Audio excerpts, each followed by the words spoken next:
성경 속의 인물들 중에서요, 하나님의 종으로 부름받아서 쓰임받은 사람들이 모두가 인격적으로나 신앙적으로 존경받을 만한 사람들은 아니었습니다. 개인마다 그 인간적인 연약함, 또 여러 가지 부족함이 있음에도 불구하고 하나님의 나라와 하나님의 역사에 쓰임 받았죠. 그 대표적인 인물이 삼손이지 않을까 싶습니다. 그럼에도 불구하고 하나님께서는 이렇게 삼손은 굉장히 세속적이고 인간의 그런 욕망이라 할까요? 그런 것으로 가득 찬 사람이었음에도 불구하고 하나님께서는 그 삼손을 하나님의 어떤 구원의 역사를 위해서 사용하셨다는 거예요. 이렇게 비록 인간에게는 허물이 있어도 하나님은 완벽하시고 또 인간은 실패를 해도 하나님은 절대 실패하지 않으시기 때문에 그렇죠. 우리가 존경받을 만한 그런 인격을 가졌기 때문에 하나님께서 사용하시기보다는 하나님이 완벽하시기 때문에 우리의 허물이 있음에도 불구하고 우리를 통해서 하나님의 일을 이루신다는 거예요. 또 심지어 하나님은 우리의 그런 인간의 연약함조차도 또 우리의 실수조차도 하나님은 사용하시는 분이십니다. 어제 본문 13장부터 이제 16장까지가 삼손에 대한 이야기예요. 조금 길죠. 그래서 13장에서는 어떤 삼손의 출생에 대해서 어떻게 태어났는지 출생에 대한 기록이 있다면 오늘 14장은 삼손의 행적이 나와요. 특별히 결혼에 대한 이야기가 나옵니다. 1절부터 3절까지 함께 읽겠습니다. 시작. 삼손이 딥나로 내려갔다가 그곳에서 블레셋 사람들의 딸들 가운데 한 여자를 보았습니다. 그가 돌아와서 그의 아버지와 어머니에게 말했습니다. 제가 딥나에서 블레셋 사람들의 딸들 가운데 한 여자를 보았습니다. 이제 그녀를 제 아내로 삼게 해 주십시오. 그러자 그의 아버지와 어머니가 그에게 말했습니다. 내 친척들이나 우리 모든 백성의 딸들 가운데서는 여자가 없느냐? 왜 네가 할례받지 않은 블레셋 사람 가운데 아내를 얻으려고 하느냐? 그러나 삼손이 그의 아버지에게 말했습니다. 그녀와 결혼하고 싶습니다. 저는 그녀가 좋습니다. 삼손이 지금 이제 딥나로 내려가는 장면이 나와요. 삼손은 이제 단지파 사람이기 때문에 당시에 이제 단지파가요, 사해 우리가 저 이스라엘 땅을 보게 되면 사해로부터 서편 쪽으로, 그래서 이제 지중해 연안 그 끝자락에 이제 단지파 땅이 조그맣게 있거든요. 거기 보면 이제 소라라는 지역이 있습니다. 그 소라는 이제 삼손이 태어난 고향이고요. 거기로부터 밑으로 한 5km 정도 이렇게 내려가게 되면 딥나라는 땅이 나옵니다. 그 딥나는 그 당시에는 이제 블레셋 땅이었어요. 그래서 이제 소라는 좀 높은 지역에 있었고 딥나는 좀 그 밑에 있었어요. 그래서 이제 삼손이 내려갔다는 표현을 계속 하는데 그 이야기, 높은 그 소라 지역에서 딥나로 내려갔다는 표현이 그런 이야기입니다. 근데 여기 보게 되면 1절도 이제 그렇게 표현이 되어 있고요. 5절, 7절, 8절 보게 되면 삼손이 자꾸 딥나로 내려가는 장면이 계속 나와요. 내려갔다 이렇게. 그래서 이제 삼손은 어려서부터요, 이스라엘 백성들이 이제 블레셋 사람들로부터 이렇게 공격을 받고 핍박을 받는 장면들을 계속 보면서 자랐거든요. 그렇기 때문에 성장 과정 속에서 블레셋에 대한 어떤 적개심이랄까, 그런 반감이 상당히 컸을 겁니다. 그와 동시에 블레셋 땅을 자주 이렇게 내려가면서 왕래를 하면서 블레셋의 그런 향락, 그 문화를 보게 되면서 자연스럽게 자신도 모르게 그 블레셋의 문화에 젖어들고 있었어요. 자주 이렇게 내려갔다가 올라왔다 이렇게 가깝기 때문에. 우리도 이제 복음, 또 이제 정말 우리 기독교의 어떤 그 문화를 세상 속에 심기 위해서는 우리가 물론 세상 속에 들어가 살아야 되죠. 그렇지만 우리가 세상 가운데 기독교의 문화를 심기 위해서는 영향력이 우리에게 있어야 됩니다. 근데 그런 우리가 기독교인으로서 영향력을 갖기 위해서 가장 먼저 필요한 것은 뭐냐면 세상으로부터 나의 어떤 삶의 구별됨이 굉장히 필요하거든요. 영향력이 있으려면 우리의 삶 가운데 분명한 구별된 선이 필요하다는 거예요. 그랬을 때 세상 가운데 우리의 영향력을 끼칠 수가 있겠죠. 근데 이제 삼손을 보게 되면 불행하게도 삼손은 하나님께서 선택하신 어떤 그 나실인이었음에도 불구하고 블레셋을 자주 왕래를 하면서 세상의 그 문화에 젖어들고 있었다는 거예요. 그러면서 선민으로서 지켜야 될 거룩한 그런 삶의 경계선마저 무너져가고 있었던 거예요. 그래서 딥나로 내려갔다라고 표현됐는데 이것은 마치 삼손의 믿음 또한 계속 무너져 내려가는 그런 느낌을 주고 있습니다. 딥나에 내려갔다가 블레셋의 한 여자를 보고 한순간에 이제 마음이 들었습니다. 그러고는 곧바로 아버지와 어머니에게 충동적으로 자신의 아내로 삼겠습니다. 이렇게 이야기를 하고 있습니다. 요한일서 2장 15절 16절을 보게 되면요. 세상 속에서 살아가는 그리스도인에게 요한 사도가 이렇게 충고를 조언을 합니다. 여러분은 이 세상이나 세상에 있는 것들을 사랑하지 마십시오. 누구든지 세상을 사랑하면 아버지의 사랑이 그 사람 안에 있지 않습니다. 이는 세상에 있는 모든 것들 곧 육신의 탐욕, 안목의 정욕, 세상살의 자랑은 아버지에게서 온 것이 아니라 세상으로부터 온 것이기 때문입니다. 이렇게 이야기를 합니다. 그래서 육신의 탐욕, 안목의 정욕, 세상살의 자랑 이것을 철저하게 그리스도인이라면 경계를 해야 된다고 경고를 하고 있는 거죠. 그래서 이스라엘 사람들은 가나안에 입성할 때부터요. 가나안의 거민과는 절대 결혼해서는 안 된다는 것을 누구나 다 알고 있는 그런 말씀이에요. 근데 삼손은 블레셋의 여자를 보자마자 바로 안목의 정욕에 빠져서 자신이 언약 백성이라는 사실, 또 게다가 자신이 나실인으로 소원했다라는 그런 의식조차도 없었던 거예요. 자기도 모르게 그 문화 속에 젖어들어서 살았습니다. 그래서 이제 삼손에 대해서 이렇게 평가를 하는 사람이 있어요. 삼손에게는 엄청난 힘이 있었다. 삼손하면 힘의 상징 아니겠습니까? 삼손에게는 엄청난 힘이 있었다. 그렇지만 자기의 충동을 통제할 만한 만큼 강인하지는 못했다. 삼손은 굉장한 많은 힘이 있었죠. 그렇지만 자신의 내면을, 자신 안에 들어오는 유혹을 끊을 만큼 강인하지는 못했던 거예요. 그럴 힘은 없었던 거예요. 적절한 표현이라고 저는 생각을 합니다. 여기서 우리는 자녀 교육에 대해서 한번 생각을 해볼 필요가 있는 것 같아요. 우리 교회는 어린 자녀들이 태어나고 몇 개월 후가 되면은 그 세례를 받습니다. 유아 세례를 받게 됩니다. 근데 이제 부모님의 신앙으로 세례를 받긴 하는데 부모님의 신앙이 자녀들의 신앙은 아니잖아요. 그죠? 그래서 만 15세가 되게 되면 자녀들이 이제 자신의 입술로 믿음을 고백하고 입교 세례를 받습니다. 예수 그리스도의 그 십자가의 사건, 희생과 사랑이 그것으로 인해서 자신이 구원받았다는 것을, 그래서 예수 그리스도를 자신의 주님으로 고백하는 것이죠.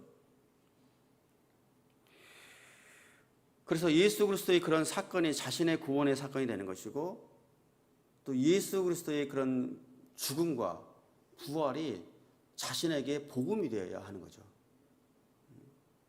부모님의 믿음이 아니라 부모님께만의 복음이 아니라 내 자신에게 복음이 되어야 되는 것이죠.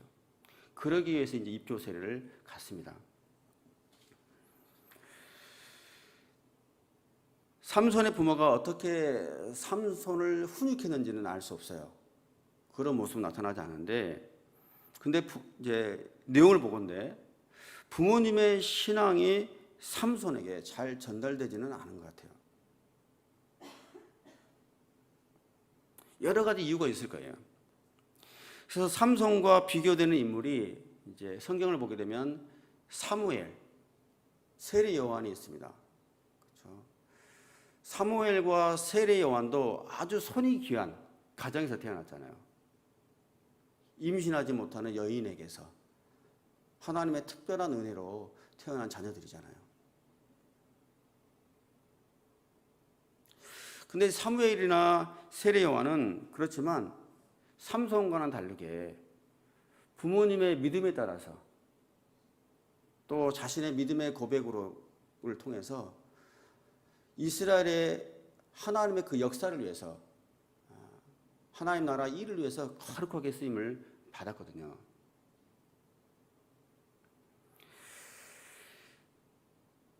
우리가 이제 이 부분에서 한번 생각해 볼 필요가 있는 것 같아요. 그래서 이제 세상이 점점점 지금보다도 더욱더 혼란해질 겁니다. 혼탁해져 가고 아이들이 저희들보다 이제 이후에 자랄 성장하고 살아가야 될 세상은 지금보다 많이 더 어려운 그런 세상이 될 거예요.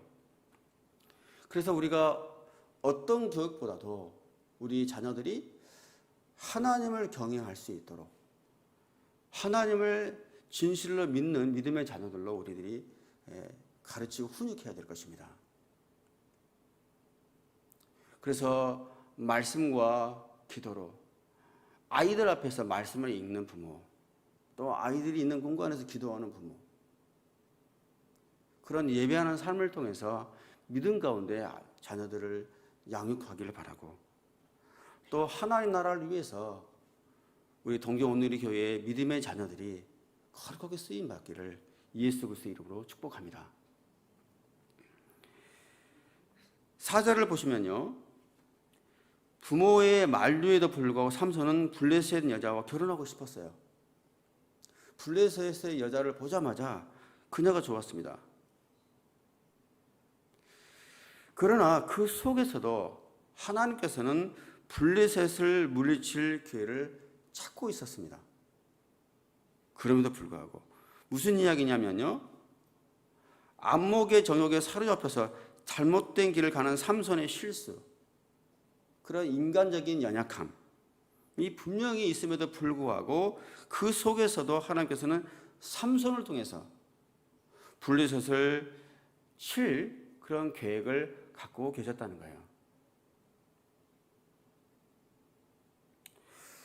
이방 여인과 결혼은 분명히 잘못된 거죠. 해서는 안 되는 거죠. 그러나 비록 삼손이 불량하지만, 삼손의 그런 심성이랄까 그런 행동 자체가 불량하지만 하나님께서는 직접 그 삼손의 모든 삶 가운데 주체가 되어서 삼손이라는 그런 불량한 도구라도 사용해서 블레셋을 칠 기회를 찾고 계셨다는 거예요.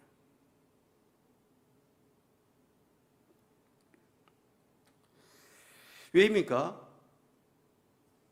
삼손 때문이 아니라 고통받는 이스라엘 백성들의 울부짖는 기도가 있었기 때문이죠. 하늘을 향해서 부르짖는 백성들의 기도가 있었기 때문에 하나님께서 삼손을 통해서 블레셋을 칠 계획을 갖고 계셨던 것이죠. 이스라엘 백성들을 향한 그런 사랑, 약속이 있기 때문이에요. 그렇기 때문에 백성들을 돌아보고 계시는 거죠. 비록 허물이 많고 연약한 우리지만 포기하지 않으시고 끝까지 맡겨주신 사명을 감당케 하시는 하나님께 감사를 드립니다. 여기에는 저도 굉장히 부족하고 정도의 차이는 있지만 삼손과 같이 참 부족한 연약한 존재예요. 여기 계신 우리 성도님들도 그런 고백을 할 겁니다. 그럼에도 불구하고 하나님께서는 우리 같은 사람들을 통해서 하나님의 일을 하신다는 거죠. 정말 감사할 따름이고 그게 은혜죠. 그게 은혜입니다. 그 감사함으로 오늘도 하나님의 은혜에 응답하며 순종의 길을 걷는 저와 여러분들이 되시기를 예수 그리스도의 이름으로 축복합니다. 5절에서 7절까지의 말씀 함께 읽겠습니다. 시작. 삼손은 그의 아버지와 어머니와 함께 딥나로 내려갔습니다. 그들이 딥나의 포도밭에 다다랐을 때 갑자기 어린 사자가 으르렁거리며 그에게 달려들었습니다. 그때 여호와의 영이 그에게 강하게 내려왔습니다. 그러자 그는 마치 새끼 염소를 찢듯이 맨손으로 그 사자를 찢어버렸습니다. 그러나 그는 자기의 아버지나 어머니에게 자기가 한 일에 대해 아무것도 말하지 않았습니다. 그러고 나서 그는 내려가 그 여자와 이야기를 나누었습니다. 삼손은 그 여자가 좋았습니다. 이제 삼손이 그의 아버지와 어머니와 함께 이제 딥나로 지금 내려가는 장면이 나옵니다. 이 말은 뭐냐면 부모가 삼손의 뜻을 꺾지 못하고 딥나 여인과의 결혼을 승낙했다는 거예요. 이스라엘 백성들이 여자가 없어서 이렇게 블레셋에서 여자를 찾느냐 이렇게 했지 않습니까? 그래서 함께 내려갔다는 것은 결혼을 승낙했다는 거예요. 그래서 이제 그 약혼을 위해서 이제 결혼 전에 약혼을 하지 않습니까? 이스라엘 백성들은 약혼을 위해서 이제 딥나로 내려가는 길이었습니다. 그런데 가던 길에 큰 위기를 만나요. 딥나의 포도밭에 다다랐을 때 갑자기 어린 사자가 으르렁거리면서 삼손에게 달려들었습니다. 그 나시린이 지켜야 할 명령들이요. 그 민수기를 보면 6장에 자세히 기록되어 있어요. 이제 그 서원 기간에는 일단은 그 머리에 삭도를 대서는 안 되거든요. 면도 칼을 대지 말라고 되어 있고요. 그다음에 시체를 가까이 해서는 안 된다. 사람이든 짐승이든 시체를 가까이 해서는 안 된다고 되어 있고, 그다음에 포도에 대한 금지 명령이 기록되어 있어요. 그래서 그냥 포도도 또 덜 익은 포도도 말린 포도도 또 그 포도의 껍질조차도 입에 대서는 안 된다고 되어 있거든요. 지금요 삼손이 이방 여인뿐만 아니라 포도 자체도 멀리해야 될 나시린으로서의 어떤 신분을 지금 입고 있는 그런 장면이에요. 지금 여기 보게 되면은 딥나에 가까이 이르렀을 때 그 포도밭이 있었거든요.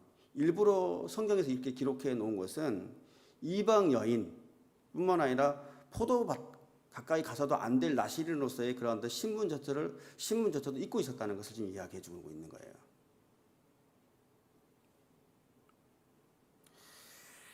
그래서 이제 이런 상황 정도 되면은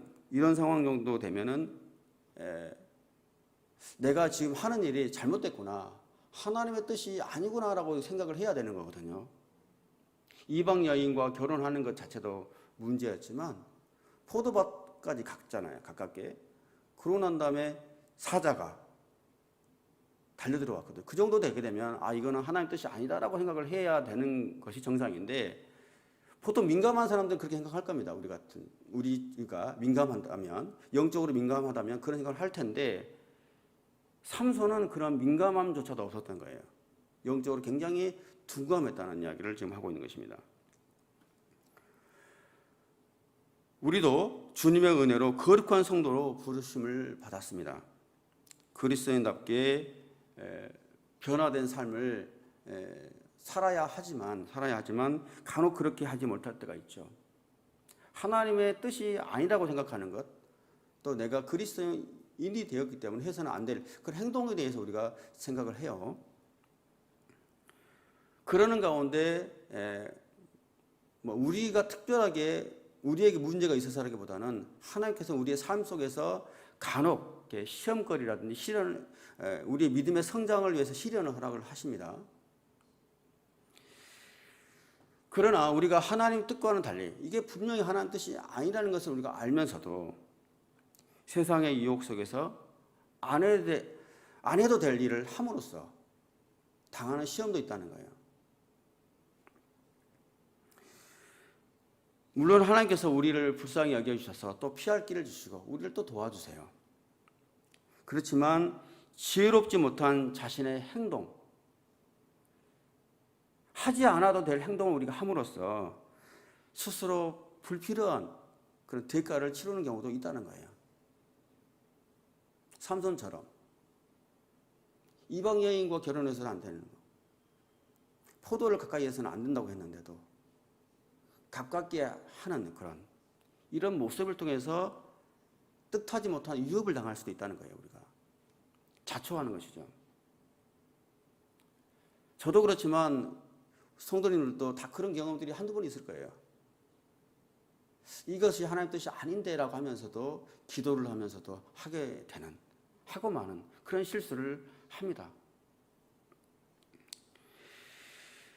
그러나 삼손의 이런 어긋난 행동에도 불구하고 하나님께서 삼손에게 하나님의 영을 부어주세요. 갑자기 성령세를 부어주시는 거예요. 성령의 능력을 부어주셔서 젊은 사자를 마치 새끼 염소를 찢듯이 맨손으로 단숨에 찢어버립니다. 여기서 이제 찢다라는 표현이 나왔는데 이 찢다라는 말씀의 그 단어의 뜻이 뭐냐면은 우리가 이제 나무 장작을 패게 되면요, 옛날에 장작을 패게 되게 되면은 도끼로 위에서 밑으로 내리치지 않습니까?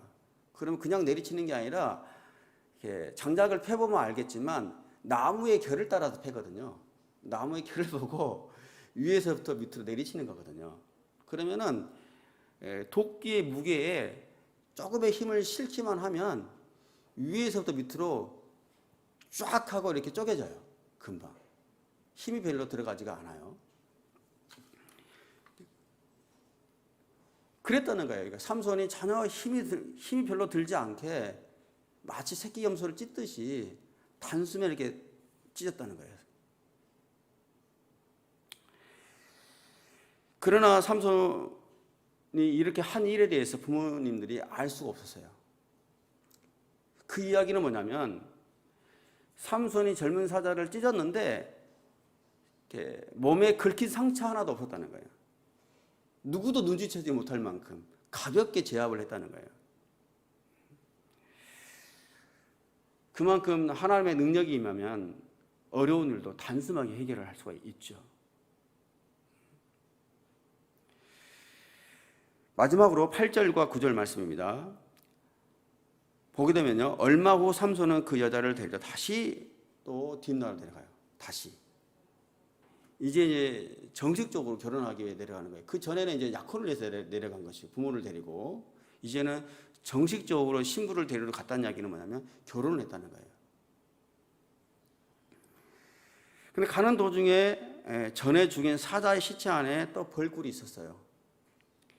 이 이야기는 뭐냐면 다시 또 포도밭 근처까지 갔다는 거예요. 삼손이. 그 전에 죽였던 사자가 있는데 어떻게 되었나 또 본 거예요. 보니까 그 죽은 사자 안에 꿀이 있었습니다. 아무 생각 없이 그 꿀을 또 손으로 푹 떠가지고 길을 가면서 먹고 또 부모에게도 그 꿀을 드렸습니다. 나시리는 사람이든 동물이든 시체를 가까이서는 안 되거든요. 포도밭도 거리낌이 없이 그냥 가고 또 사자의 시체도 아무런 생각 없이 만지고 그 안에 있는 꿀까지 먹었던 거예요. 근데 아까도 제가 말씀드렸습니다만은 민수기를 보게 되면은 그 나시린의 그런 이 지켜야 될 율법이 굉장히 엄격해요. 사실은 이제 부정한 시체를 일부러 만졌든 아니면은 잘 모르고 만졌든지 간에 일단 만졌다는 사실이 있게 되면은요, 그 후로 일주일 후에 머리를 다 밀어야 돼요. 다 머리를 밀어서 다시 처음부터 소원 기간을 다시 카운트해서 다시 지켜야 돼요. 그만큼 엄격했거든요. 그래서 이제 7일 후에 삭도를 대서 머리를 다 자르고 난 다음에 속죄제, 번제, 속건제를 드리거든요. 그래서 굉장하게 엄격하게 다루고 있었는데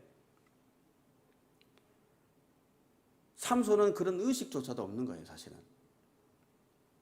이렇게까지 하나님께서 이런 율법을 허락하신 것은 나실인만큼은 항상 언제나 하나님을 바라보고 자신을 성도로 해서 거룩하게 살아야 될 존재, 그런 어떤 사람으로 하나님께 받으셨다는 거거든요. 그러니까 하나님께 드린 인생을 살아가는 거예요. 그렇지만 삼손은 그런 신분조차도 그런 의식조차도 없었던 거예요. 그래서 처음부터 사사로 쓰임 받기도 전에 그릇된 길을 가고 있었습니다.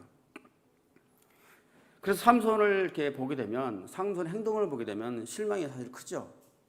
하나님께서 이런 사람들도 사용하시는구나 이런 생각을 할 때가 있어요. 그러나 여러분 생각해 보면 우리 모습도 삼손과 별반 크게 다르지 않다는 거예요.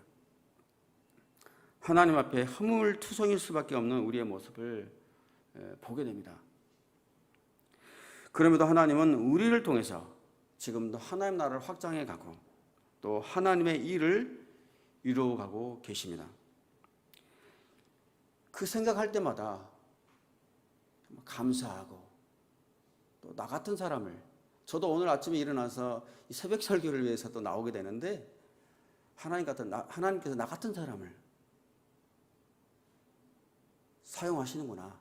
그런 거룩한 부담감, 그 두려움을 가지고 또 저도 나왔거든요. 부족함이 많은 사람임에도 불구하고 참으로 어눌한 사람임에도 불구하고 하나님께서는 오늘도 저와 같은 이 뻣뻣한 입술을 갖고 있는 사람을 통해서도 하나님의 말씀을 전하시는, 또 사용하시는 분이십니다. 생각할 때마다 부담감과 함께 참 감사하죠. 하나님의 은혜입니다. 세상에 우리의 마음을 빼앗기지 말고 항상 우리의 시선을 하나님께 두고 하나님께서 기뻐하실 일을 위해서 헌신하며 나아가는 저와 여러분들이 되시기를 예수 그리스도의 이름으로 축복합니다.